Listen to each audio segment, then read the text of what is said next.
दोस्तों नमस्कार। मैं अजय सिंह राजपूत आप सभी का अपने चैनल में स्वागत करता हूं। आज हम भारतीय इतिहास के एक बहुत ही प्रसिद्ध क्रांतिकारी मंगल पांडे के बारे में बात करेंगे। मंगल पांडे एक भारतीय स्वतंत्रता सेनानी थे जिन्होंने 1857 में भारत के प्रथम स्वाधीनता संग्राम में महत्वपूर्ण भूमिका निभाई थी। वो ईस्ट इंडिया कंपनी की 34वीं बंगाल इन्फेंट्री के सिपाही थे। तत्कालीन अंग्रेजी शासन ने उन्हें बागी करार दिया, जबकि आम हिंदुस्तानी उन्हें आजादी की लड़ाई के नायक के रूप में सम्मान देते हैं। भारत के स्वाधीनता संग्राम में उनकी महत्वपूर्ण भूमिका को लेकर भारत सरकार द्वारा उनके सम्मान में सन 1984 में एक डाक टिकट जारी किया गया। मंगल पांडे का जन्म भारत में उत्तर प्रदेश के बलिया जिले के नगवा नामक गांव में एक ब्राह्मण परिवार में हुआ था। इनके पिता का नाम दिवाकर पांडे था।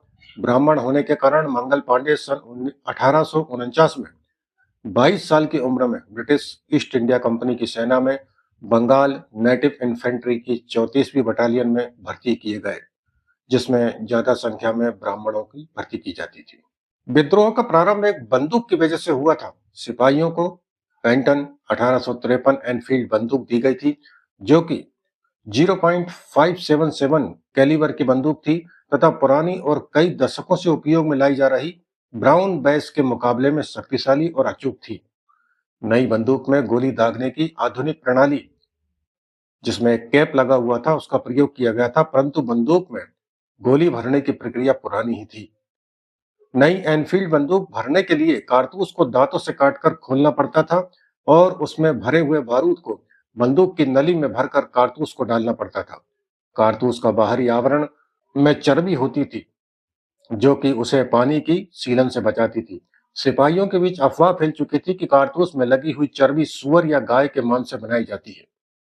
29 मार्च 1857 को बैरकपुर परेड मैदान कलकत्ता के निकट मंगल पांडे, जो दुब्बा रहीमपुर के रहने वाले थे, रेजिमेंट के अफसर लेफ्टिनेंट बाग पर हमला करके उसे घायल कर दिया।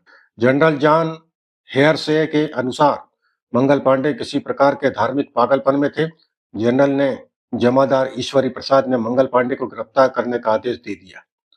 जमींदार ने मना कर दिया। सिवाय एक सिपाही शेख पलटू को छोड़कर सारी रेजिमेंट ने मंगल पांडे को गिरफ्तार करने से मना कर दिया। मंगल पांडे ने अपने साथियों को खुलेआम विद्रोह करने के लिए कहा, पर किसी के न मानने पर उन्होंने अपनी बंदूक से अपने प्राण लेने का प्रयास किया, परंतु वे इस प्रयास में केवल घायल हुए। 6 अप्रैल 1857 को मंगल पांडे का कोर्ट मार्शल कर दिया गया और 8 अप्रैल को उन्हें फांसी दे दी गई। मंगल पांडे द्वारा लगाई गई विद्रोह की यह चिंगारी बुझी नहीं। एक महीने बाद ही 10 मई सन 1857 को मेरठ की छावनी में कोतवाल धन सिंह गुर्जर के नेतृत्व में बगावत हो गई और गुर्जर धन सिंह कोतवाल इसके जनक के रूप में सामने आए। यह विप्लव देखते ही देखते पूरे उत्तरी भारत में फैल गया, जिससे अंग्रेजों को स्पष्ट संदेश मिल गया कि अब भारत पर राज्य करना उतना आसान नहीं है जितना वे समझ रहे थे। इसके बाद ही हिंदुस्तान में 34,735 अंग्रेजी कानून यहाँ की जनता पर लागू किए गए, ताकि मंगल पांडे सरी का कोई सैनिक दोबारा भारतीय शासकों के विरुद्ध बगावत न कर सके। तो दोस्तों, आज हमने इस संक्षिप्त विवरण में यह जाना कि मंगल पांडे जैसे वीर सपूत भारत माता की आजादी के लिए जिन्होंने अपने प्राण की आहुति दे दी, वहां से हमारी आजादी का वो संघर्ष शुरू हुआ था और 15 अगस्त 1947 को हमें जब आजादी मिली, तब जाकर उन सभी क्रांतिकारियों का, उन सभी देशभक्तों का सपना साकार हुआ था। नमस्कार।